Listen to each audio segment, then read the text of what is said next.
So let's get into our talk tonight. Our presenter tonight is Dr. Sarah Huber. She is the Curatorial Associate and Collections Manager for the VIMS Nunnally Ichthyology Collection. She oversees the care and curation of the collections, data and records management, documentation of outgoing and incoming loans, and processing and preparation of new and existing collections. In addition, she works with visitors, students, interns, and volunteers, and participates in public service programs and educational activities, including tours of the Ichthyology Collection, which some of you may have been to and seen. She received her PhD from the University of Massachusetts with an emphasis in behavioral ecology and evolutionary biology, and her undergraduate degree at Duke University. So with that, I'd like to welcome Dr. Sarah Huber. Thank you so much for joining us tonight. Thank you very much, Candace, and I'm very happy to be able to give the After Hours lecture tonight. Thank you, everybody, for joining us. I'm going to talk a little bit about a resource that we have here in the state of Virginia that maybe not everybody knows about, but is incredibly valuable and incredibly near and dear to my heart and near and dear to those of us at VIMS. And that is the Nunnally Ichthyology Collection, affectionately known as our fish collection here at VIMS. So why a fish collection? A lot of people who come to VIMS who see our fish collection and people that we talk to often wonder why we have hundreds of thousands of dead things taking up a whole building here on campus. And collections generally, our fish collection specifically, are incredibly valuable for many different reasons. Here, our fish collection is the only major fish collection in the state of Virginia. And one of our missions is to help to preserve the biodiversity of our great state. We have collections all over the state, both freshwater and marine, and we work with state agencies and other researchers across the state, not just VIMS, to help preserve these collections of fishes that have occurred over the last 100 years or so in our state. We also, as being the VIMS Fish Collection, one of our really important jobs is to voucher the research that's being conducted at VIMS. And so we help to support multiple different research programs, such as the Shark Longline Survey. Many of you might have seen the After Hours talk that Debbie Steinberg did about Antarctica. One of her collections, they get a lot of larval fish, and so we have all of the larval fish from Antarctica collections being vouchered here. Graduate students in the fisheries department and biological sciences all across VIMS are participating in research that brings in fishes, and we keep those here at the fish collection. Another important job that we do is we help to document invasive species, things like snakeheads that you may be familiar with, or lionfishes, and help to document range expansions. So as things are changing, as the environment is changing, fish are being moved to different habitats, or they are able to move themselves to different habitats. And it's really important for us to document at what point in time we find different species. We also serve the broader scientific community. I often like to consider ourselves a library, and in many ways we function like a library. We have all of these dead fish, they help to voucher research, but we also loan them out to individuals like you would loan a library book. Every year we loan thousands of individual fishes to researchers all across the globe. At this point, I think we have fish on almost every single continent and multiple countries as well. So people who are interested in studying a particular group of fishes will contact museums or collections such as ourselves, and we help to facilitate that research. And then another big part of what we do is to support education and outreach. Many of you who have come to VIMS or have gone to fairs or festivals where VIMS has a presence may have probably seen some of the fish that we have in our fish collection. So what do we have here? We, again, because we are a collection in the state of Virginia, we have a lot of Chesapeake Bay fishes and Mid-Atlantic fishes. VIMS is one of the few programs that is still actively collecting fishes in these areas, and it's really important for us to voucher them. So almost a third, I would estimate, of the fish that we have in our collection come from the Chesapeake Bay and the Mid-Atlantic region. We also have a fantastic collection of deep sea fishes, and this is because of research that was done by Jack Musick and also by Tracy Sutton when they were here at VIMS. A lot of these fish come from the Norfolk Canyon, which you may be familiar with, just off the coast here. But we have deep sea fishes from the Gulf of Mexico, from the North Atlantic, from the Pacific. We have a nice global distribution of these fish. And these fish are great for teaching because they have some of the craziest adaptations that you can possibly see in terms of great big teeth. A lot of them bioluminesce and glow. So they're really wonderful fish to have in our collection, not just for research, but for teaching and for doing outreach. We also have a lot of freshwater fishes, and people will sometimes question why a marine institution like VIMS has freshwater fishes. But again, we serve the state, and we work very closely with agencies in the state, like the Virginia Department of Game and Inland Fishes, for example. Every year they give us the collections that they do throughout the state. And our freshwater fish collections come from mostly two sources, from state mandated programs. And so we want to voucher those. So we have a nice idea of what fish have been collected in what systems over time.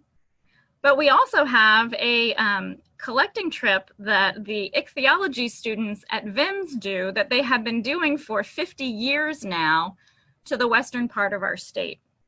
You may or may not know that Virginia is an absolutely fantastic place to be for the diversity of fishes.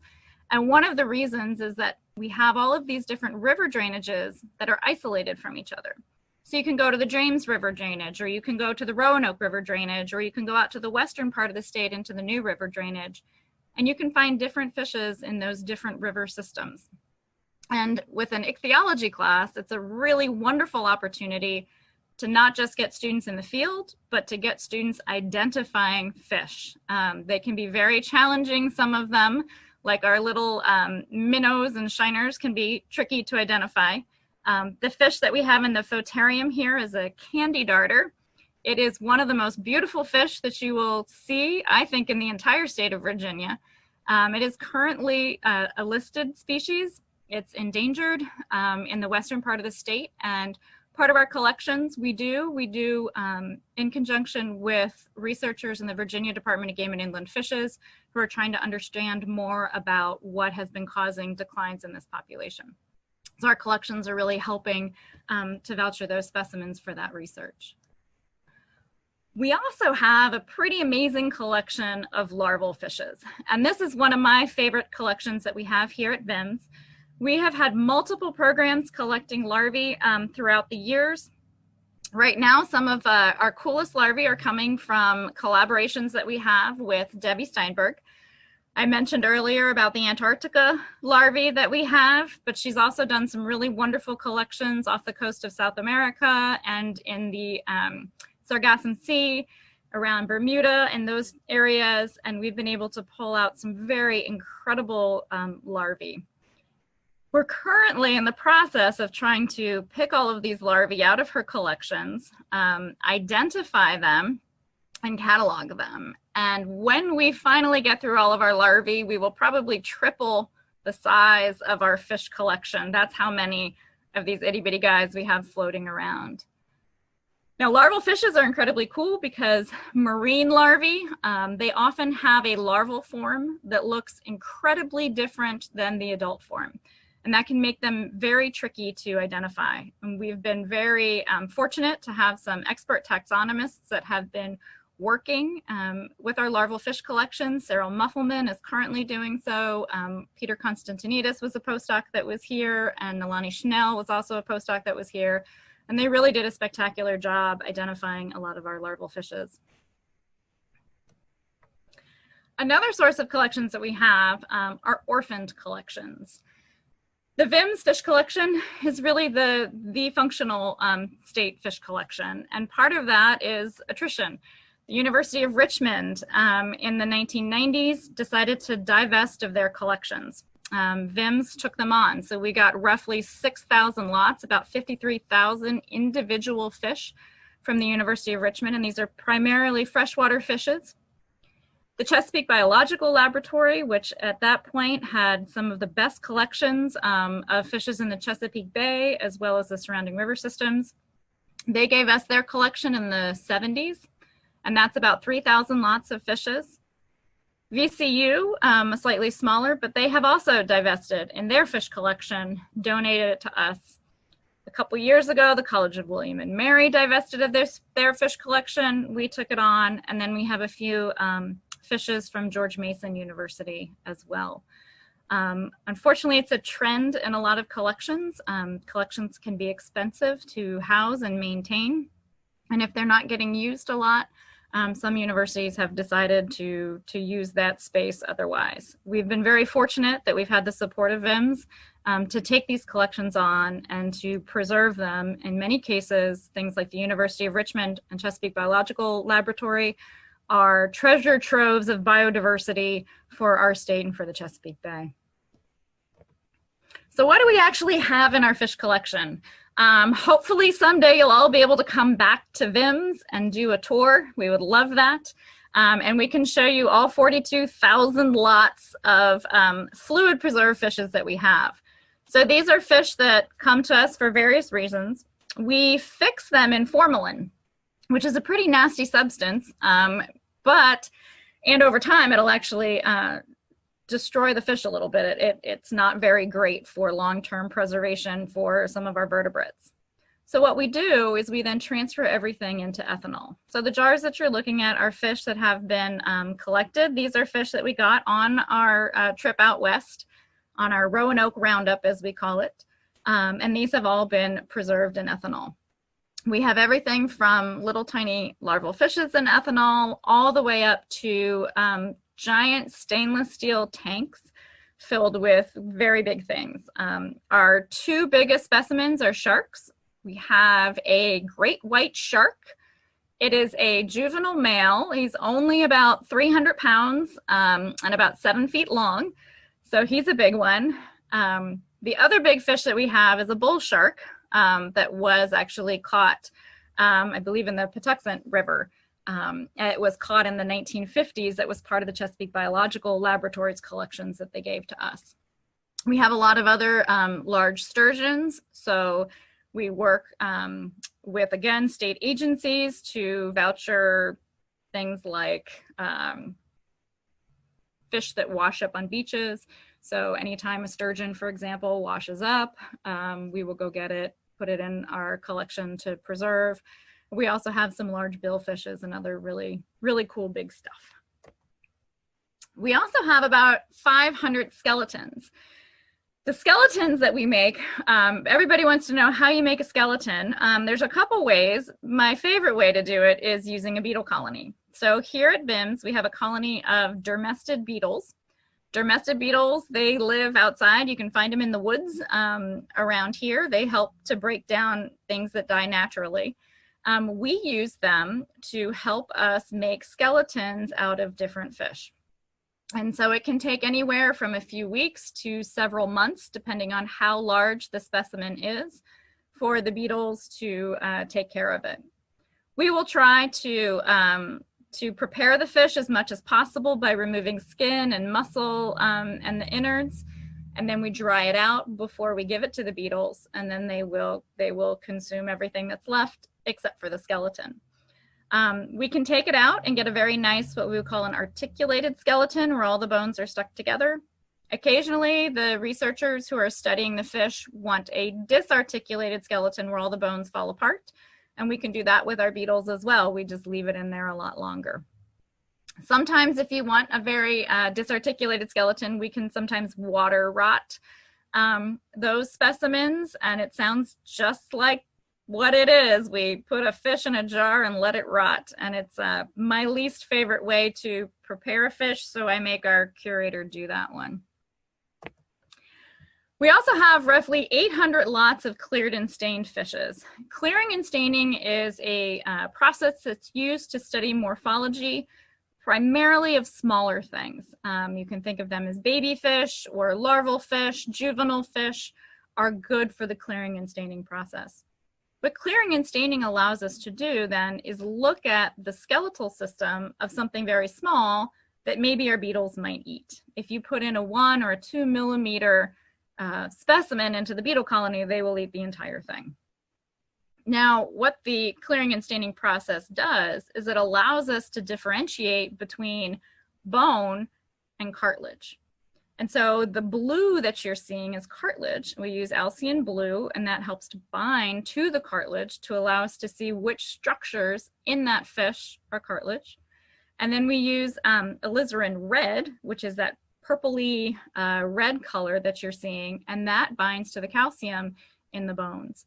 And so if you're interested in studying development, you're interested in studying small things, clearing and staining is an excellent way to do it. And it also makes absolutely beautiful specimens. It's very visually appealing. And then we also have a tissue collection.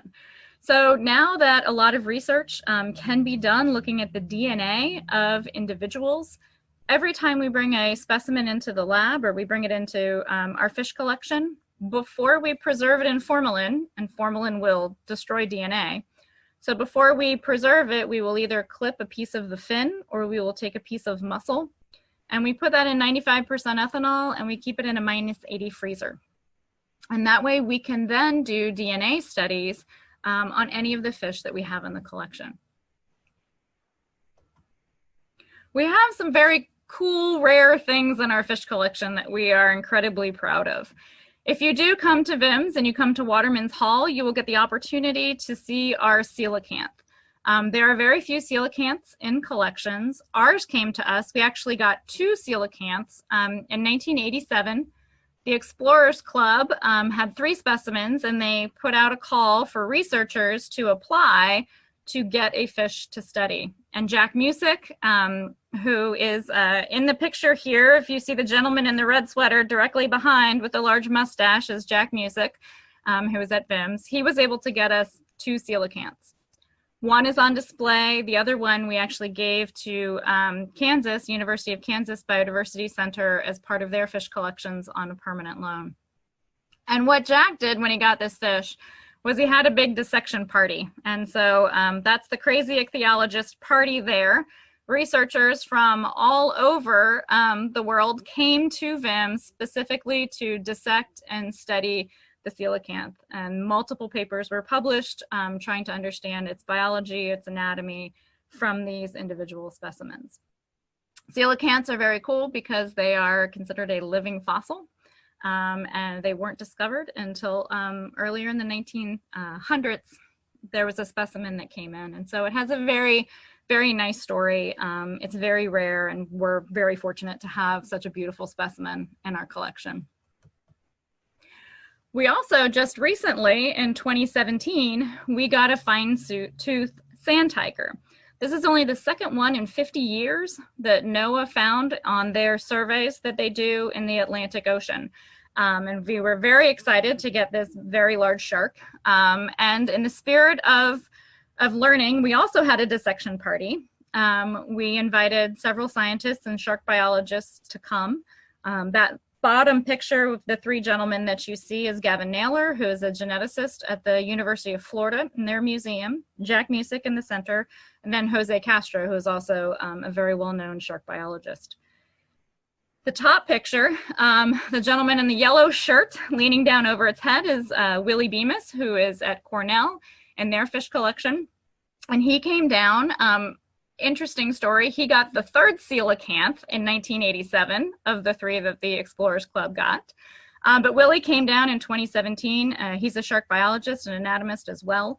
And here he is talking to several graduate students, marine scientists, folks at VIMS, discussing anatomy of this fish. And so we had a really wonderful 3 days of dissecting this specimen. It's a very rare specimen, and it was really exciting to have this here. Our fish collection, I said that one of our jobs is to voucher research that's being conducted at VIMS, and I wanted to show you just some examples of the kinds of things people are studying using our collection. This is a picture of Allison Deary. She was a graduate student with Eric Hilton here at VIMS several years ago. She is currently up at NOAA in their Alaskan Fisheries Center. This is a study that she did looking at drums. So you may be familiar with drums. They're all over the Chesapeake Bay. And she did this clearing and staining process. So one of the questions Allie was interested in was looking at the morphology, that is the shape of the jaws and the feeding apparatus and the gills of multiple species of drums. and comparing them to the habitats that they lived in and the kinds of things that they ate. And so she contributed hundreds of larval drums to our fish collection, almost all of which are cleared and stained as part of the research that she was doing. We also just recently, Kate Bemis, who was a VIMS PhD student, she defended in December, and she is currently up at NOAA at the Smithsonian. And she also gave us hundreds of Trichiurus specimens. And so the research that Kate was interested in was looking at tooth formation. So Allie previously had been studying development and functional anatomy, whereas Kate is looking more at how different anatomical structures develop across different species of fish. And so she had this wonderful paper looking at Trichiurus. She did a lot of both fluid preserved specimens as well as skeletal, beetle prepared skeletal specimens to be able to look at the anatomy. I also love this picture of Kate because she is holding a ocean sunfish that we have had in our collection since the 1980s, I believe, is when that specimen came in. One of the importance of vouchering individuals in a collection is this ocean sunfish was the first mola mola that had been found in the Chesapeake Bay. And so it was kind of a big deal when it came in. They are known for really being more offshore and in colder waters. They don't really get up into the bay. Now, in addition to studying Trichiurus, Kate has been studying molids, so molas and their relatives, as well as pufferfish and their relatives, and doing a lot of anatomical studies. So she's really an expert in identifying molas. We pulled this specimen out for Marine Science Day, like we do every year. It comes into the light once a year for Marine Science Day. Kate pulled it up and looked at it, and she said, that is not a mola mola. That is the genus is a Masturus. And so it's an ocean sunfish, but it was actually misidentified when it came in. And it has been re-identified as a different species. So again, another really valuable specimen, and it really highlights the importance of holding on to things because we can now correct the mola records from 40 years ago. So she's really did a great job. Another example of things that we do, this is from a postdoctoral research, Casey Dillman, who is currently the curator of fishes up at the Cornell Museum, and Eric Hilton, who is our curator of fishes here or at VIMS and in the Fisheries Science Department. And one of the things that they did a lot of work on was looking at the systematics or the relationships of different species of sturgeon. And so in this paper, they examined some of the sturgeon that we have at VIMS, as well as looking at sturgeon specimens across the globe. They traveled all over the Europe as well as Asia, looking at different specimens. But here they did a really nice comparison between morphological studies that look at the relationships of sturgeon and molecular studies that look at the same relationships of sturgeon. And again, so this is another kind of example of how we can use fish in our collection to address research questions from researchers who are here at VIMS. We also do a lot to support graduate student research. Two very active graduate students we have right now, Andrew Corso there, and he is studying the fish that are directly below his picture. These are larval fishes from Antarctica. And so he's been working on trying to understand some changes in the larval fish fauna, both over time, because we have collections of these larval fishes going back into the 1990s, as well as looking at latitudinal distribution of larval fishes. And Diego, who is a graduate student who will be defending here in another month, he has been looking at the morphology and the evolutionary relationships of toadfishes. And so this is a picture of some tails of toadfishes from a recent paper that he had out. And then below that is a beautiful CT scan of a fish that he did. We're also very fortunate here in the fish collection to be able to support undergraduate studies and undergraduate research. So Khalil Russell is currently a William and Mary undergraduate student. He is absolutely amazing and came in loving cichlids, and we put him to work studying cichlids. So Khalil was very fortunate to go with our curator, Eric Hilton, down to Florida in November. We helped participate in a fish slam, which is a collection trip looking at invasive species in South Florida, which, as you can imagine, South Florida is full of invasive species. And so Khalil was able to get a lot of material for his studies looking at cichlids on that trip. Anna Internicola was another William & Mary undergraduate student who did a lot of work in the collection. She started out as a volunteer sorting our larval fish collections, and she ended up doing some research with us as well, looking at some of the Pacific larval fish collections. So we were really, really fortunate, and we are always taking undergraduate students. We love working with undergraduates in the lab. So I did mention that not only do we support VIMS students, William & Mary students, VIMS researchers and faculty, but we also loan our specimens out to researchers all over the world. One of the really important things that fish collections do is support active research. And so we can take specimens that were collected hundreds of years ago, and they are still incredibly valuable today to people doing science. One of my favorite loans that we sent out is a loan of some billfish, so tuna and swordfish skin, for some researchers in a biomechanics lab at Harvard who were studying remoras. And so the pictures that you have here are pictures of shark suckers, or remoras. And you can see that funny shaped disc on the top of their head. That's actually the top of their head, and it is their dorsal fin. Their dorsal fin has been modified into a sucking disc.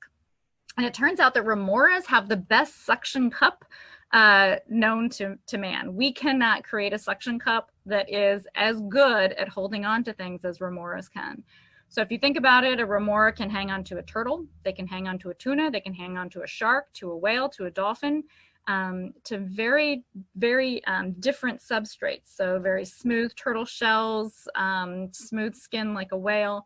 They can hold on at depth. They can hold on when their host fish is swimming incredibly rapidly through the water. And in the case of whales and sharks that breach, they have an amazing ability to hang on in the water while the fish goes soaring through the air, crashes back down into the water. These little guys can still hang on. And so this group at Harvard, they got money from the Department of Defense to try to build a robotic remora, an artificial suction cup that was based on how remoras cling to surfaces. What we sent them was not remoras. They had live remoras they were testing and their robot remora, but we sent them the skin that they used to test those. Harvard has a fantastic collection. They don't have a lot of very large things, whereas here at VIMS, we pride ourselves in having a collection of incredibly large fishes. So we were able to take skin samples from several different species and send it to them for their studies, where they were able to test their fake remora, their robot remora, against real remoras and try to understand exactly how they are able to cling and hold on to different substrates. We also loan fishes out for large-scale analyses of the relationships of groups of fishes. So instead of trying to understand necessarily how something works, here we're trying to understand familial relationships, the evolution of these fishes, and which fish are more closely related to others. And so Kevin Conway is down at Texas A&M University, and we've sent him multiple species of fish. And with Kevin, we sent him the individuals, but he's most interested in tissues. So because the work that they do is molecular in nature, he wants tissue samples. So we send a lot of tissue samples. We send anywhere from several hundred to, one year we had over 1,000 tissues that we had sent out to researchers for genetic studies. And we also do some cool things with studies on fossils.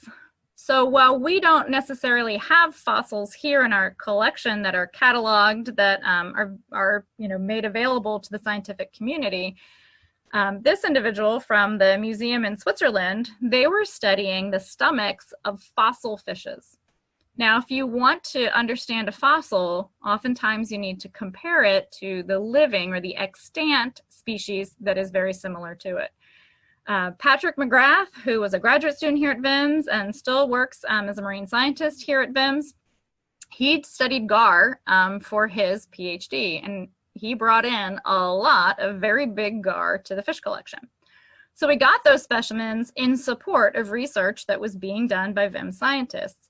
However, I loaned those specimens out to this gentleman in Switzerland for a completely separate study that had nothing to do with what Pat had originally brought these fish in. And that's really one of the beauties of collections, and one of the exciting things about collections is we have no idea what our fish are going to be used for and how individuals that borrow them are going to advance scientific study and scientific knowledge using our specimens. And so in this case, our extant gar were used to help understand the digestive anatomy of fossil gar, which was pretty cool. One of the projects that we are currently working on is very exciting, is a collaborative research project that is funded by the National Science Foundation called Vert. And we have 16 institutions that are on the grant that brought in the Vert project. And since then, we have had another 10 or so institutions who have written accompanying grants to help work on this project. Vert stands for Open Vertebrate. And the goal of Vert is to CT scan we started out with every single vertebrate. That's about 35,000 species.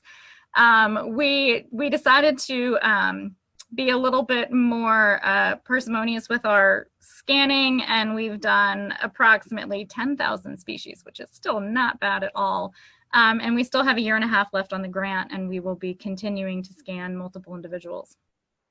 CT scans, what you do is you take a specimen, you bombard it with X-rays essentially, and you are able to create a computer image of that specimen. And depending on how you prepare that specimen, you can either get a 3D computer rendering of its skeletal system, just like when you do an X-ray at the doctor's, you get to see your skeleton, or you can prepare a specimen in such a way that you are able to look at soft tissue anatomy.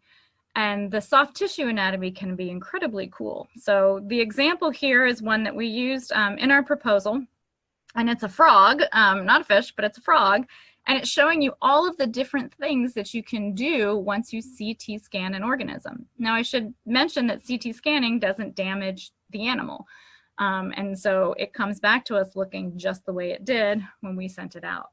And so with soft tissue scanning, we can look at things like muscles and nerves, the skeletal system, bloodstream. If it's a female, we can actually see eggs sometimes, and we can count how many eggs are in that female, how fecund that female is. We can find parasites that are living, and many times we can actually identify the parasites that we find inside those individuals. And so as part of this research, we are scanning not just fishes, but all kinds of different specimens as well. And everything is available through the website Morphosource, completely free to anybody who wants to access that information. So we are making a free database of really detailed anatomical models of all vertebrates. This is one of my favorite ones. I showed you that ocean sunfish. This is a relative of the ocean sunfish. This is a larvae. It's a larval Ranzania that we have here in our fish collection that came to us. And this is a little tiny guy. He's probably about 1 millimeter long. And you can see how beautifully spiky they are. And so this is on the left, he is looking at you head on, and then we have a profile shot. And if you look at this guy, you see those little white things that are there among the skeletal structure. That's actually its stomach contents. And if you zoom in on those, some of those are diatoms that have a very distinct structure, and you can identify them. So we can take a 1 millimeter teeny tiny larvae, we can CT scan it, we can see what it ate, and in some cases we can identify what it ate. So we have a lot of power with this scanning technique. This is one of our Antarctica larval fishes. We had a REU student, a research experience for undergraduate student, with us 2 summers ago. And he was able to take some of our larval fishes and take them down to a scanning facility in Florida. And this is one of the scans that we got. So But these larval fish, and this one was really important because we tried clearing and staining it, and it just wasn't quite working. There is something about this Antarctic ice fish that it does not pick up the stain, and in some cases, when you try to stain it, it just completely falls apart. So if we wanted to look at the anatomy, we were very limited in the techniques that we had. So our ability to CT scan this was incredibly valuable for looking at the anatomy. That top panel, you can see those are all the skeletal structures. Really nice view of the jaws, the head, and some of the fin spines. And down below, we did some soft tissue. And so that's actually the nervous system that you are looking at down below. So in the red is its brains. You can see the different sections and divisions of its brain, and the olfactory bulb. It looks like that little yellow pineapple in the front. So really, and this again is a specimen that is about 5 millimeters long. So it's a very small fish, and we can get amazing detailed anatomical structure by scanning them. I did mention that one of the things that we do is the Voucher invasive species. We have the first lionfish that were caught in the state of Virginia. They're really beautiful, stripy, exotic looking fish, but they are generalist predators that grow very large and eat absolutely everything. So they have really decimated populations of native marine fishes. They're originally from the Indo-Pacific. We work with the Virginia Aquarium, and the Virginia Aquarium was out doing surveys, and they found some juvenile lionfishes. So they gave some of them to us so that we can voucher them in the collection. So we have the first record of lionfish. We have tissues, we have the full specimen that can be used to study this invasion. You may be familiar with blue catfish. They are absolutely everywhere, all over the James River, through all the river systems. And so we actually have scientists here who are studying blue cats. And then this is our curator, Eric Hilton, holding up a snakehead. So snakeheads are in the Rappahannock. They're in the Dragon Run system. They are expanding all throughout the state of Virginia. The one that he's holding, we got a couple years ago, and it is the first record of a snakehead in the James River system. So this was caught in a reservoir just outside of Richmond. Again, it's very important that we document these fish. We were able to take TNA from it and keep them in our collection. It's also important to have the whole fish because something like a lionfish that's very beautiful and spiky and exotic looking, it's hard to misidentify. But that snakehead is frequently misidentified and confused with a bowfin, which is a native fish in the state of Virginia. Absolutely beautiful fish, but it looks very similar to a snakehead. So in something like that, we don't want to take somebody's word that they saw it. We want the actual fish so that we can voucher that identification, and we can look at that fish and there is no question as to what species it is. The fish collection, as I mentioned earlier in the talk, is engaged in a lot of education and outreach. And so the top left panel is a selfie that Dr. Hilton took with his ichthyology class, doing trawls through the York River. And then the other picture in the top, here we are collecting fishes in the western part of the state, collecting freshwater fishes. We do that with a backpack shocker that stuns the fish, puts a little electricity in, stuns the fish, and we collect them up in nets. And then we only keep those individuals that we want to voucher in the collection. So we usually take no more than 10 of each species to bring back for study and to keep in the collection.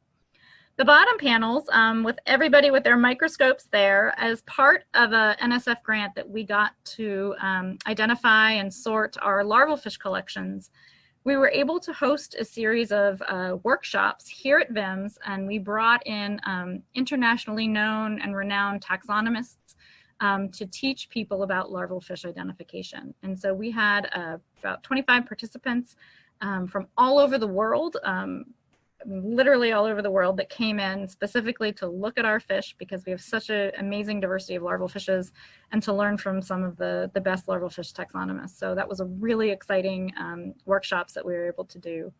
And then the other panel is actually a group of William and Mary undergraduate art students who came on a class project looking at and trying to learn about scientific illustration.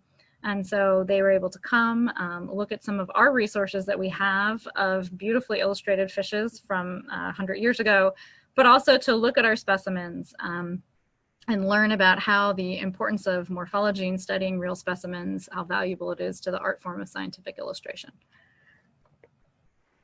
We also do a lot of outreach. So you can come to our collection when there is not coronavirus. We welcome you. We love to have people come through. You can come through on a VIMS tour. We have campers that come through. On Marine Science Day, we open our doors to the general public, and you can come through the collection. We usually get over 1,000 people that come. We pull out our big dead things. We let you walk through our fish collection and see all of the wonderful specimens that we have. And then we travel. So through our wonderful outreach program, they borrow specimens from us.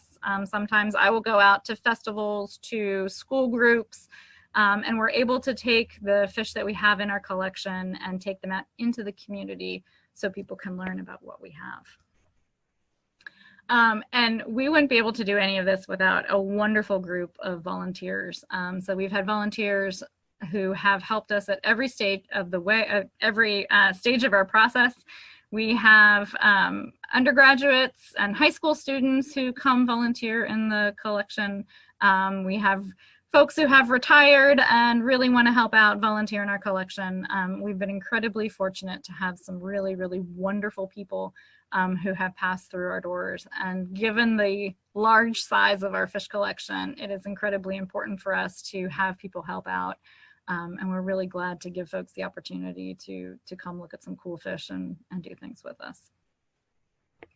And so with that, I want to thank you very much for coming and listening to the talk.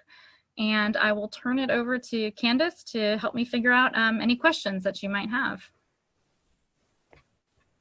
All right, thank you so much, Sarah, Dr. Huber. So we have a couple of questions coming in the Q&A session. We'll start with the first one that came in. What does the term voucher research refer to? That's an excellent question. So when I say the word voucher, what I mean is that somebody can actually come to our collection and they can take the exact fish that was used for a particular study. So for example, when I showed you that Allison Deary, who studied the drums, or Kate Bemis, who was studying the Trichiurus teeth, in those papers, they will have fish that they referred to, and we will keep that specific fish and we call that fish a voucher, because you can use it to confirm somebody's research. You can go back to that individual specimen, the exact same one that was used for their conclusion, and use it for study. Yeah. That's really cool.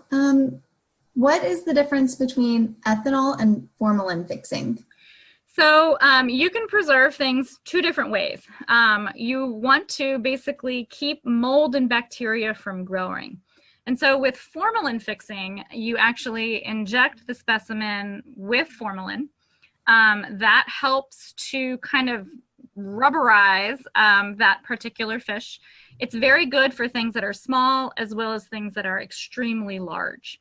And so that formalin will preserve it. We then transfer things into ethanol. Occasionally, we will use ethanol to fix. And by fix, we mean that initial step in the preservation process. And so with very tiny larvae, for example, sometimes the formalin, we don't want to fix it in formalin, we want to fix it in ethanol. And we'll fix it in either 95 or 70% ethanol. Something as tiny as a larval fish, that ethanol will get through the tissues very easily. Something much larger, the ethanol is not strong enough to preserve those tissues. Even if we inject it, it doesn't get inside that fish as well. So for the actual initial fixing stage, we use ethanol for very tiny things or very small things, and we use formalin for much larger things.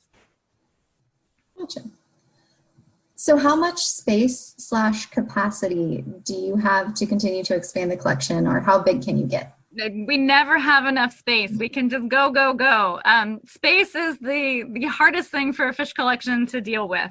And we are unfortunately coming up to some of our space limits. So we estimate that at our current rate of collection, we probably have another 5 to 10 years until we are really pushing the limits. When as a collection you find yourself running out of space, you do things like slow down how much collecting you do. So we are not collecting nearly at the rate that we did in the past. And part of that is due to space constraints. But like a library, you don't stop bringing in books. It's really important that collections are currently growing. Fish are changing over time. Distributions of fish are changing over time. And so it's very important that we capture that in the moment. And so we like to keep growing, and we will grow until we hit the bounds, and then we will beg for a new building to grow some more.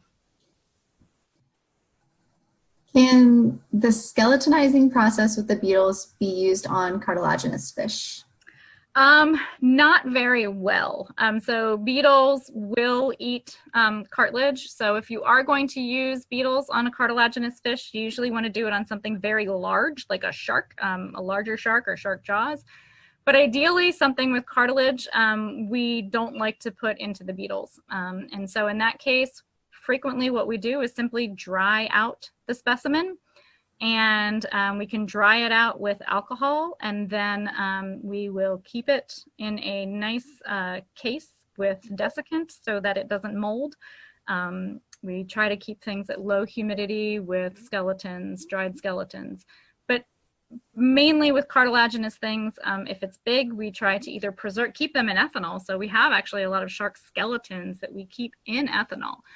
Because a cartilage has a lot more water in it. So when you do a dried specimen with cartilage, it gets deformed as all of that water evaporates out. So even shark jaws, they get deformed from what they are normally.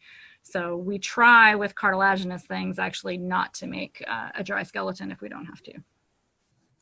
That's interesting. I didn't know that. So we have which stain is used in clearing and staining process? So in the blue stain, it is called Alcyon blue is the chemical name, and alizarin red is the other chemical that we use in clearing and staining that binds to the calcium that makes that nice red coloration. Is there a certain area you have to inject it for those to be effective? Like, do you have to get it in the cartilage and everything, or is it just you inject it and it goes where it needs to go? Yeah, so with clearing and staining, what we do usually is there's the staining process, and to stain the fish, we actually soak them in a bath of that chemical. And so the chemical, you don't need to inject, you can just put the entire fish into that chemical and leave it for a few hours, a few days, depending on the size of it, and it will permeate through the fish, so it'll actually get absorbed into the fish. That's another reason why clearing and staining, we often use smaller things as opposed to bigger things. It's harder for that to soak into much bigger things. Interesting. So when you skeletonize a fish, are you increasingly finding plastics in fish these days? I don't know the answer to that question. So a lot of the skeletons that we get that we bring into the fish collection have already passed through the hands of the researchers who are studying them. And if they haven't made a note before it comes to me in the fish collection, I don't necessarily know what was in that particular fish. So I don't know. I would have to ask the researchers who have made some of those skeletons. What is the rarest fish you have in the collection? So rare, oh boy. That's a great question. So our coelacanth is certainly one of the rarest fish that we have, just in terms of the difficulty that it is to find those in the wild, the number of individuals that are in the wild. So that is certainly one of the rarest that we have. When it comes to another way to think about rare is there may be a fish that is incredibly common, but not so common in a fish collection. And so something like our sand tiger that I showed you, there are very few in collections, even though it is a more common fish.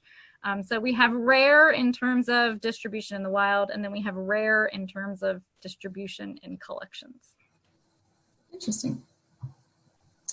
What is the largest specimen that the collection houses? So our largest specimen, it's pretty much a tie between our bull shark and our great white shark. The great white shark, when it came in, it was weighed, and it was weighed by the people who collected it. The Shark Longline Survey collected it, and it was a little over 300 pounds. The bull shark, I don't have any weight information on, but boy, I can tell you it took about 5 of us to haul that thing out of the coffin, and it's as long as that great white shark. So they're pretty close. Wow. The collection trip that's been going on for 50 years, have you seen any changes in the fishes or the areas in which they're located? Yes, we absolutely have. And so one of the big changes is simply in abundance and distribution of those fish. So when the collecting started 50 years ago, there were fish that are common that are now endangered. So something like the Roanoke log perch. In fact, one of the collection sites where we used to go to get Roanoke log perch, we can no longer collect there because that fish is so rare. Candy darters, we used to be able to collect. We can no longer collect them. We can catch them, but we have to release them.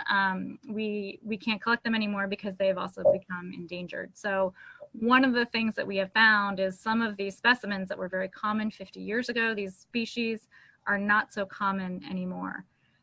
Another thing that has been happening is we find that some specimens have been moving between river drainages that shouldn't necessarily be there.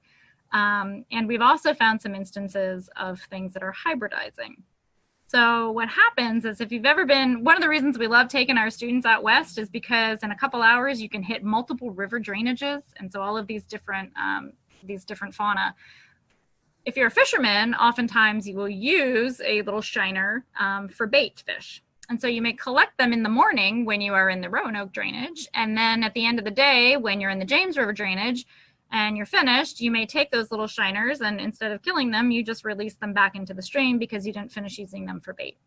And what happens is you have enough introductions back and forth over the years that you have fish that have been moved by humans from one river system to another. And so that's the other thing that we found over 50 years is that some things that shouldn't be in one particular river system are cropping up. And in some cases, those things will actually hybridize with the native or the endemic groups that are there.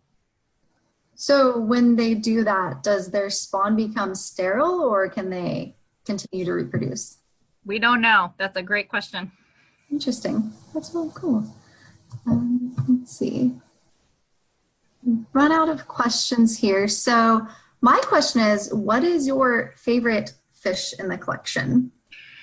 So my favorite fish changes pretty much month to month, whichever fish I happen to be looking at the moment.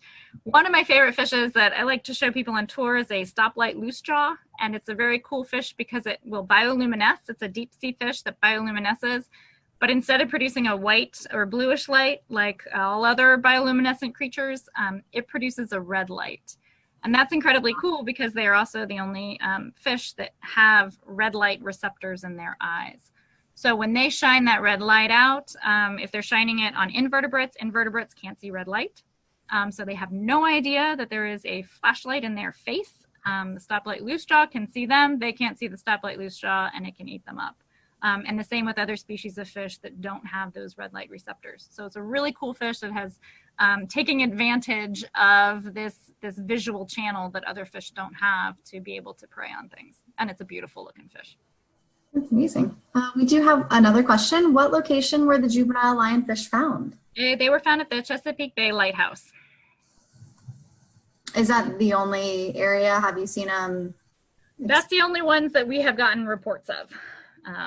So as far as I know, if they've been found other places in Virginia, it hasn't been reported to us. And we work with the aquarium, so anytime the aquarium gets them, they do let us know. That's good. They're not as invasive yet. Yeah, we do know with lionfish, I mean, they're in New Jersey. They're in North Carolina. So we know they're here. They're moving up and down. But yeah, we haven't gotten a lot of them. So hopefully their abundance isn't too bad. Where are the snakeheads found? Snakeheads are found in freshwater, primarily found in freshwater systems. And so they're in the Rappahannock, the Potomac, they are in the James River, and all of those tributaries. So they're really, they're Dragon Run swamp system. They're moving all over the state. We thought that they weren't going to be able to move from one river system to the other through the Chesapeake Bay because of the salinity. However, we actually picked up some snakeheads that were breeding in Matthews County, right there on the bay. So they're probably a bit more salt tolerant than people were hoping. Oh, okay. That's interesting. We didn't know that one. All right. Well, if no one has any more questions, I will let you go. Thank you so much, Dr. Huber, for joining us tonight. And thank you, everyone that tuned in. And thank you for your questions. Thank you very much. Bye. Bye-bye.